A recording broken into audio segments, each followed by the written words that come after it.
తులారాశి.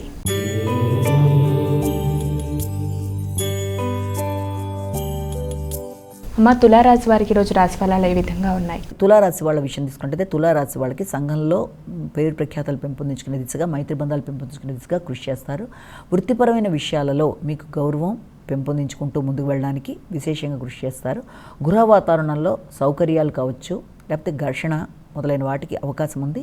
ముందు గృహ సౌఖ్యంతో పాటు మానసిక ప్రశాంతతని పెంపొందించుకోవాలి. అనవసరమైన ఘర్షణల్ని అధిగమించాలి. వ్యక్తుల యొక్క సహకారాన్ని సంపూర్ణంగా సద్వినియోగపరచుకోవాలి. కుటుంబ సభ్యుల సహకారం కావచ్చు, మీకు వృత్తిపరంగా మద్దతు ఇచ్చే వ్యక్తుల యొక్క సహకారంతో మంచి వాతావరణాన్ని మీరు సృష్టించుకోవడానికి అవకాశాన్ని కల్పించుకోవాలి. ముఖ్యంగా మీ యొక్క కమ్యూనికేషన్ అనుకూలంగా ఉంటుంది, పెద్దల యొక్క సహకారం ఉంటుంది. దాన్ని సద్వినియోగపరుచుకుంటూ గృహ వాతావరణాన్ని, అలాగే వృత్తిపరమైన వాతావరణాన్ని చక్కగా చేసుకుంటూ ముందుకు వెళ్ళడానికి ప్రయత్నం చేయాలి. వృశ్చిక రాశి.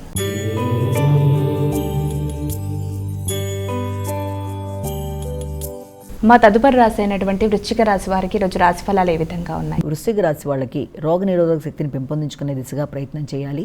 కమ్యూనికేషన్ విషయంలో మీకు తగిన జాగ్రత్తలతో ముందుకు వెళ్ళాలి. తోబుట్టువులతో కావచ్చు, మీ వృత్తి చేసే ప్రదేశాల్లో కావచ్చు, వ్యక్తులతో వీళ్ళంత అనుకూలకరమైన వాతావరణాన్ని మీరు ఏర్పరచుకుంటారు. అలాగే వృత్తిపరంగా మంచి వ్యక్తుల యొక్క సహకారం మీకు అనుకూలంగా ఉంటుంది. అలాగే వృత్తిలో అభివృద్ధి కొరకు చేసే ప్రయత్నాలు, కొంతవరకు దగ్గర ప్రయాణాలు, మీ తోబుట్టువులతో మీ యొక్క వాతావరణం చాలా వరకు మీకు అనుకూలంగా ఉంటుంది. వృత్తిపరంగా అలాగే మీకు మీ యొక్క కుటుంబ సభ్యుల యొక్క సహకారం అన్నీ కూడా చాలా వరకు మీకు ప్రశాంతంగా అనుకూలంగా ఉండే అవకాశం లాంటిది ఒకటి మీకు కనబడుతోంది. అంతేకాకుండా మీ యొక్క సంతానం యొక్క అభివృద్ధి కొరకు మీరు తీసుకునే నిర్ణయాలు, అలాగే వారి కొరకు మీరు కేటాయించిన సమయం, వారికి సంబంధించిన మంచి విషయాలు మీకు చాలా వరకు మానసిక ఆనందాన్ని ఇవ్వడానికి అనుకూలమైన సమయంగా కూడా దీన్ని మనం భావించవచ్చు. ధనస్సు రాశి.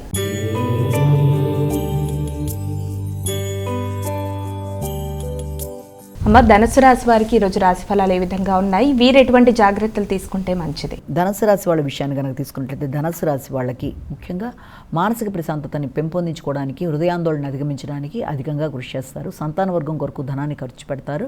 ముఖ్యంగా వారి అభివృద్ధి కొరకు మీరు కొన్ని కీలక నిర్ణయాలు తీసుకోవడానికి ప్రయత్నాలు లాంటివి చేస్తారు. కానీ వారితో ఘర్షణకి, మాట పట్టింపులకి అవకాశం లేకుండా తగిన జాగ్రత్తలతో వారికి ఏదైనా మీరు ధనాన్ని ఖర్చు పెట్టేప్పుడు కానీ, వాళ్ళకి ఏదైనా మీరు ప్రామిస్ చేసేటప్పుడు కానీ తగిన జాగ్రత్తలతో ముందుకు వెళ్ళాలి. సంతాన వర్గంతో కావచ్చు, ముఖ్యంగా దాంతోపాటుగా కొన్నిసార్లు మీరు పెట్టే పెట్టుబడుల విషయంలో కావచ్చు, ధనాన్ని ఖర్చు పెట్టే విషయంలో మీరు కమ్యూనికేషన్ చాలా వరకు అనుకూలంగానే ఉన్నప్పటికీ కూడా వీలైనంతవరకు పై స్థాయి వ్యక్తులతో, ఉన్నతాధికారులతో ఏదైనా లోన్కి సంబంధించిన విషయాలు మాట్లాడేటప్పుడు కూడా తగిన జాగ్రత్తలతో మీరు చక్కగా నిదానంగా వ్యవహరించి అనుకున్న ఫలితాలు పొందడానికి ప్రయత్నాలు చేయాలి.